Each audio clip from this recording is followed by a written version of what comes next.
दोस्तों नमस्कार। दोस्तों मैं हूं, अगर आप देख रहे हैं इजी महत हाउस चैनल। दोस्तों आज हम लोग बात करने वाले कि ज़मीन जायदाद हम लोग खरीदते हैं। ज़मीन जायदाद खरीदने के बाद अनजान बन जाते हैं, जो कि हम लोग रजिस्ट्री तो करवा लेते हैं। रजिस्ट्री कराने के बाद आगे की प्रोसेस नहीं करते, तो आगे की प्रोसेस नहीं करने से हम लोग को कभी कहीं ना कहीं जो है हमारा जो खरीदा हुआ ज़मीन जो है किसी और के हाथ में भी चला जा सकता है। तो इसके लिए जो है आपको क्या करना पड़ता है, इसके बारे में आज हम लोग जानेंगे। देखिए दोस्तों, सौदा होता है, हर कोई जानता है कि दो व्यक्ति में सौदा होता है, ज़मीन सौदा, ठीक है। एक विक्रेता होता है, एक क्रेता होता है। जो बेचने वाला होता है वो विक्रेता होता है, जो खरीदने वाला होता है उसको क्रेता बोला जाता है। दो व्यक्ति में होता है और दो व्यक्ति जो है विटनेस रहते हैं, दो व्यक्ति का गवाह भी जरूरत रहता है, ठीक है। चलिए दोस्तों, वहाँ पे सौदा पौदा सब कुछ हो जाता है। होने के बाद भी जो प्रोसेस होता है, सब प्रक्रिया हो जाने सारा प्रक्रिया हो जाने के बाद रजिस्ट्री भी हो जाता है, ठीक है। आपकी ज़मीन का रजिस्ट्री हो जाता है। रजिस्ट्री हो जाने के बाद दोस्तों एक और भी काम रहता है, वो बहुत सारे लोगों को वो जानकारी नहीं होता है। लोग सोचते हैं कि रजिस्ट्री हो गया, अब काम खत्म हो गया, ऐसे सोचते हैं, लेकिन ऐसा नहीं है। अगर आप लोग ये ज़मीन पहली बार अगर ज़मीन खरीद रहे हैं तो दोस्तों मैं आप लोग बताना चाहूँगा कि ज़मीन खरीदने के बाद आपको क्या करना होता है कि जो कि वो ज़मीन जिससे आप ज़मीन खरीदे हैं, तो उस व्यक्ति का जो ज़मीन खरीदे हैं तो वो जो गवर्नमेंट की अभिलेख में होता है, ठीक है, कंप्यूटराइज होता है। तो गवर्नमेंट की अभिलेख में जो उनका नाम रहता है, जो विक्रेता का जो नाम रहता है, उसको हटवाना बहुत ज़रूरी होता है, ठीक है। उसको हटाना बहुत ज़रूरी होता है। उसको हटाकर आपके नाम को वहाँ पे दर्ज कराना होता है, ठीक है।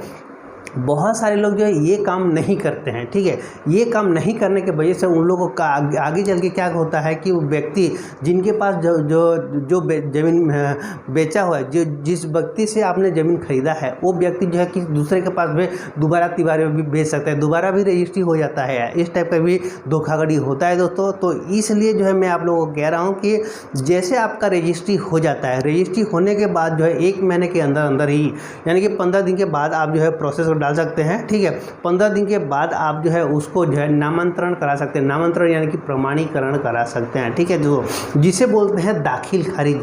कहीं कहीं किसी स्टेट में बोला जाता है उसको दाखिल खारिज, किसी स्टेट में बोला जाता है उसको नामांतरण या प्रमाणीकरण बोला जाता है, ठीक है। तो वो जो है दाखिल खारिज कराना बहुत ही ज़रूरी होता है। तो दाखिल खारिज इसी को बोलते हैं, जो कि जो विक्रेता के नाम से जो ज़मीन है उसको जो है वहाँ से हटवा कर जो खरीदा है, आपने अगर खरीदे हैं तो आपके नाम पे वहाँ पे दर्ज होना चाहिए। तो गवर्नमेंट की अभिलेख में उसको दर्ज कराना होता है। तो वो काम कौन करेगा? वो काम ये होता है दोस्तों, आपको तहसील ऑफिस में होता है। आपने रजिस्ट्रार ऑफिस में जो है आपने रजिस्ट्री करा दी है, ठीक है। रजिस्ट्रार ऑफिस में रजिस्ट्री कराए, लेकिन आपको जो तहसील ऑफिस में जाकर वहाँ पे जो है अमीन पटवारी लोग होते हैं, उनसे आपको जो है मुलाकात करना है। उनसे मिलकर जो है आपको वहाँ से आपको जो है अमीन पटवारी के माध्यम से आपको अपनी गवर्नमेंट के अभिलेख में आपको दर्ज कराना होगा, ठीक है। उसके लिए कुछ फीस लगते हैं, जैसे गवर्नमेंट की कुछ फीस लगते हैं, वो फीस आपको देना होता है। वो देने के बाद जो है उसको आपको कराना बहुत जरूरी होता है। और वो जो है रिपोर्ट आपको जो है अमीन या पटवारी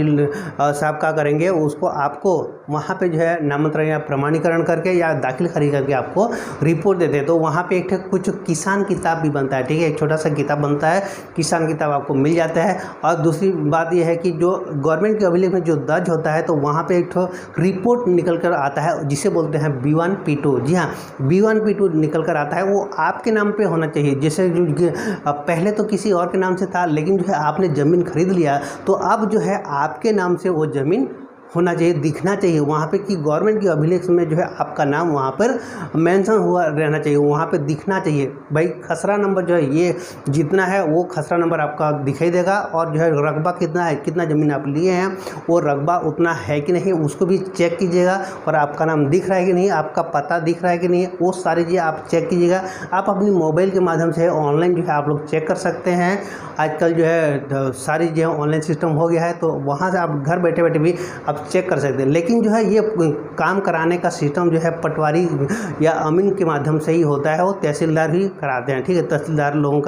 तहसीलदार साहब का जो साइन रहेगा, अमीन पटवारी लोग तहसील करवा कर जो है आपको देते हैं दोस्तों। तो ये चीज़ें ज़रूर करा लीजिएगा, तो नहीं तो आगे चल के जो है आपको धोखा हो सकता है। तो ये धोखा से बचने के लिए आपको ये प्रमाणीकरण या फिर नामांतरण कराना या फिर जो है आपको दाखिल खारिज कराना बहुत ही ज़रूरी होता है, बहुत इंपॉर्टेंट चीज़ है दोस्तों, ठीक है दोस्तों।